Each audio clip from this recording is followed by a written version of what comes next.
The paradox of effort. In a quiet corner of the world, not quite here, not quite there, there is a room where people keep their broken dreams. They don't mean to.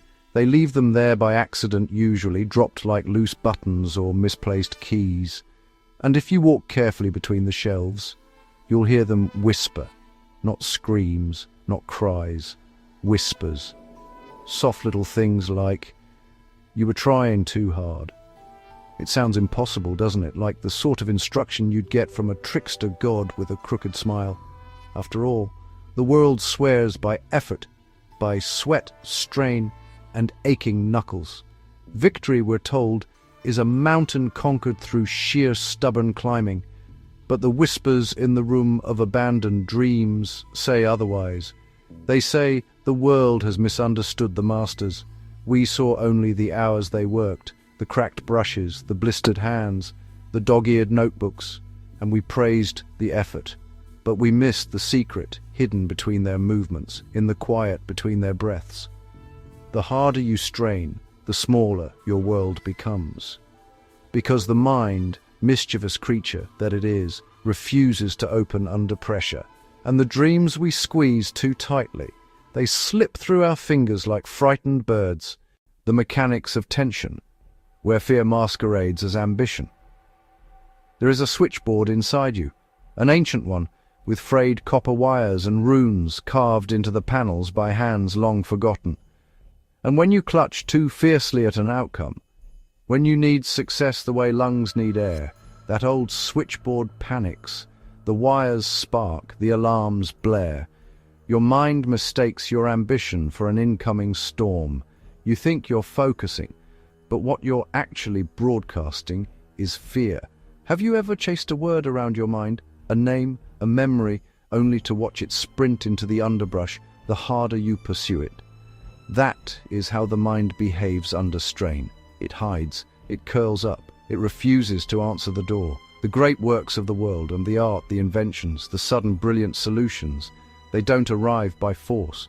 They arrive the way wild animals do, quietly, when you stop crashing through the forest and start listening.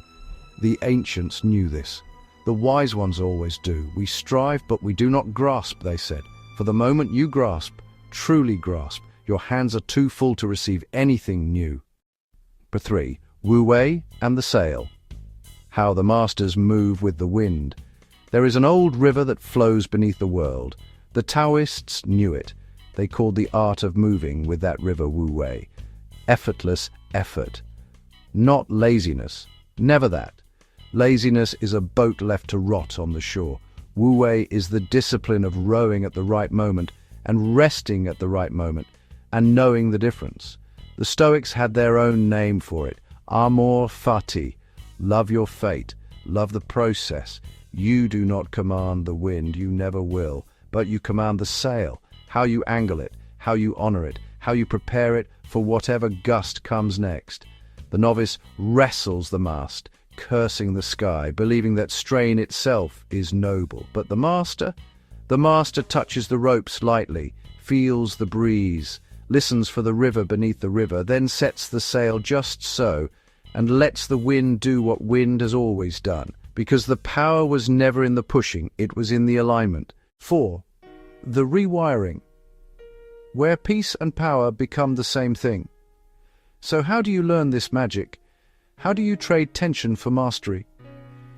You begin by rewriting the definition of work.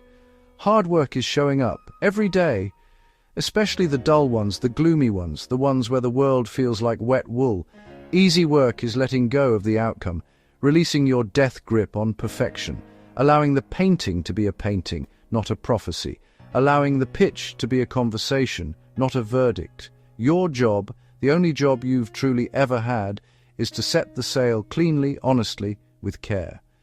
Then step back, then trust the current, then breathe, because pressure belongs to outcomes, and outcomes belong to the winds. And you, dear traveler, belong only to the process.